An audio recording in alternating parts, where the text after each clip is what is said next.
ಕುಂಬಳಕಾಯಿನ ಬಡ ಬ್ರಾಹ್ಮಣನಿಗೆ ಯಥೇಚ್ಛವಾಗಿ ದಾನ ಧರ್ಮಗಳನ್ನು ಮಾಡಿದ್ದಾರೆ. ಅನ್ನದಾನವನ್ನು ಮಾಡ್ತಾ ಇದ್ದಾರೆ, ಗೋದಾನವನ್ನು ಮಾಡ್ತಾ ಇದ್ದಾರೆ, ವಸ್ತ್ರದಾನವನ್ನು ಮಾಡ್ತಾ ಇದ್ದಾರೆ. ಇಂತಹ ನಾನಾ ಬಗೆಯ ದಾನವನ್ನ ಬಡಬಗರಿಗೆಲ್ಲ ಮಾಡ್ತಾ ಇದ್ದಾರೆ. ಇಷ್ಟೆಲ್ಲ ಪೂಜೆ ಮಾಡ್ತಿದ್ದಾರೆ. ಪೂಜೆ ಮಾಡಿದ್ರು ಕೂಡ ವಿಕ್ರಮರಾಜ ಹೇಳ್ತಾ ಇದ್ದಾರೆ, ಪರಮಾತ್ಮ ನಮ್ಮನ್ನು ಏನು ಮಾಡಲು ಬಿಡ್ತಕ್ಕಂಥವರಲ್ಲ, ಪರಮಾತ್ಮನಿಗೆ ಇಚ್ಛೆ ಬಂದಂತೆ ಮಾಡ್ಲಿ. ಆಗತ್ತಾಗದು ಕೇಳಿದೆ ಬ್ರಾಹ್ಮಣರ ಅಂತೇಳಿ ಎಲ್ಲ ಪೂಜೆ ಮಾಡ್ತಾ ಇದ್ರೆ ಆ ಪೂಜೆ ಮಾಡಿಕೊಂಡಿದ್ದಾರೆ. ಈ ಕಡೆ ಪರಮಾತ್ಮರು ಹೇಗೆ ಹೇಗೆ ಇದನ್ನು ರಾಶಿ ಹೋಗ್ತಕ್ಕಂಥದ್ದು ಅಂತೇಳಿ ಆ ಸತ್ಯಸಂಧನಾಗಿರ್ತಕ್ಕಂಥ ವಿಕ್ರಮರಾಜ ನಾನು ಹೇಗೆ ಹೋಗ್ತಕ್ಕಂಥದ್ದು ಅಂತೇಳಿ ಆ ಪರಮಾತ್ಮರು ಶನಿದೇವರು ಆಲೋಚನೆ ಮಾಡ್ತಾ ಇದ್ದಾರೆ. ಛೈ ಕಲಿಮಾಯಿ ಅಂತೇಳಿ ಆ ಕ್ಷಣಕ್ಕೆ ತನ್ನ ಮನಸ್ಸು ಅಂತಕ್ಕಂಥದ್ದು ಒಂದು ಕುದುರೆಯನ್ನು ಸೃಷ್ಟಿ ಮಾಡ್ತಾರೆ. ತಾವು ಒಂದು 1000 ಹುಡುಗರ ವೇಷವನ್ನು ಧರಿಸ್ತಾ ಇದ್ದಾರೆ. ಅಕ್ಕ ಪಕ್ಕದ ಜನಗಳ ಮುಂದೆ ನಟನೆ ಮಾಡ್ತಾ ಉಜ್ಜಯಿನಿ ನಗರಿಗೆ ಆ 5 ಬಣ್ಣದಿಂದ ಕೂಡಿರ್ತಕ್ಕಂಥ ಕುದುರೆ ಹಿಡ್ಕೊಂಡು ಛೈ ಕಲಿಮಾಯಿ ಅಂತ ಹೇಳಿ ಬಂದಿರ್ತಾರೆ. ಆ ಕುದುರೆ ಹಿಡ್ಕೊಂಡು ಆ ನಟನೆ ಮಾಡಿ ಬರ್ತಾ ಇದ್ದಾರೆ.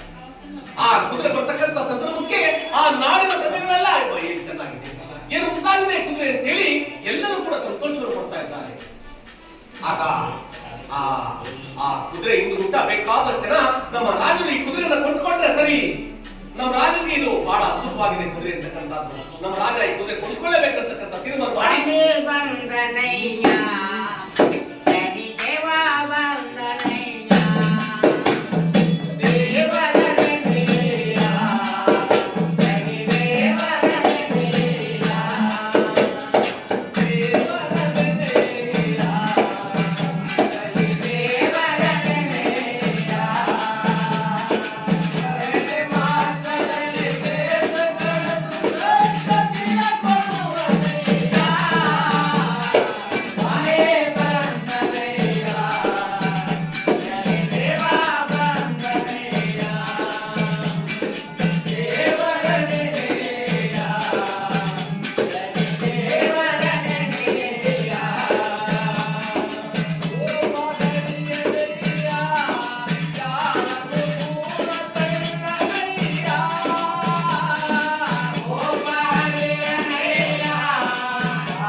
ಬೇಕಾದಷ್ಟು ಜನ ಎಲ್ಲ ಆ ನಾಡಿನ ಪ್ರಜೆಗಳೆಲ್ಲ ನಮ್ಮ ರಾಜರು ಈ ಕುದುರೆ ಕೊಂಡ್ಕೊಂಡ್ರೆ ನಮ್ಮ ರಾಜನಿಗೂ ಈ ಕುದುರೆಗೂ ಸರೋಗುತ್ತೆ, ಚೆಂದಾಗುತ್ತೆ ಅಂತ ಹೇಳಿ ಆ ಕುದುರೆಯನ್ನು ಮುಟ್ಟ ಬಂದು ಅರಮನೆ ಮುಂಭಾಗದಲ್ಲಿ ಜೈಕಾರ ಆಗ್ತಾ ಇದ್ದಾರೆ. ಮಹಾರಾಜರಿಗೆ ಜೈವಾಗಲಿ, ಕೂತ್ಕೊಳ್ಳಿ, ಮಹಾರಾಜರಿಗೆ ಜೈವಾಗಲಿ, ಮಹಾರಾಜರಿಗೆ ಜೈವಾಗಲಿ ಅಂತ ಹೇಳಿ ಜೈಕಾರ ಆಗ್ತಾ ಇದ್ದಾರೆ. ಮಂದ ಬುದ್ಧಿ ಪ್ರಾಪ್ತಿಯಾಗಿ ಮಂತ್ರ ಬಂದ ವಿಕ್ರಮರಾಜ ಏನ್ ಮಂತ್ರಿ, ನಮ್ಮ ಅರಮನೆ ಅಂಗಳದಲ್ಲಿ ಜೈಕಾರ ನಡೀತಾ ಇದೆಯಲ್ಲ, ಕಾರಣವಾದರೂ ನೋಡೋಣ ಬನ್ನಿರಿ ಅಂತ ಹೇಳಿ ಅರಮನೆ ಮೈದಾನಕ್ಕೆ ಬಂದ್ರೆ ಅಲ್ಲಿ ಎತ್ತರವಾದ ಕುದುರೆ, ಬಣ್ಣವಾದ ಕುದುರೆ ತಿರುಗಾಡ್ತಾ ಇದೆ. ಅದ್ಭುತವಾಗಿ ಕುದುರೆ ಅಂತ ಹೇಳಿ ದಡನೆ ಬಂದಿದ್ದಾರೆ. ಯಾರು? ಸತ್ಯಸಂಧನಾಗಿರ್ತಕ್ಕಂಥ ಧರ್ಮರಾಜ ಎಲ್ಲರೂ ಬಂದು ನೋಡಿದ್ರೆ ಆ ಅದ್ಭುತವಾಗಿರ್ತಕ್ಕಂಥ ಕುದುರೆಯನ್ನು ನೋಡಿ ನೇರವಾಗಿ ಮಾತನಾಡಿಸ್ತಾ ಇದ್ದಾರೆ. ಅಪ್ಪ ನಿಮ್ದು ಯಾವ ದೇಶ? ಮಹಾರಾಜ್ ನಮ್ದು ಹರಪುರ ದೇಶ ಮಹಾರಾಜ್.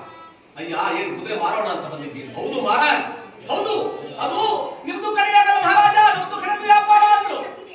ಏನ್ರಿ ನಮ್ ಕಡೆನೇ ವ್ಯಾಪಾರ ಮಾಡ್ಕೊಂಡು ತಿರುಗಾಡ್ತಾ ಇದೀರಿ, ಇಷ್ಟೊಂದು ಮಾತಾಡ್ತೀರಿ, ಏನ್ರಿ ಬಾಳವಾಗಿ ಮಾತಾಡ್ತೀರಿ, ಹೊರಗಡೆ ಇರೋರು ಕೇಳಿಸಲ್ವಾ ಕಿವಿ? ಅರೆ ಕೇಳಿಸ್ತಾ ಇದೆ ಕಿವಿ?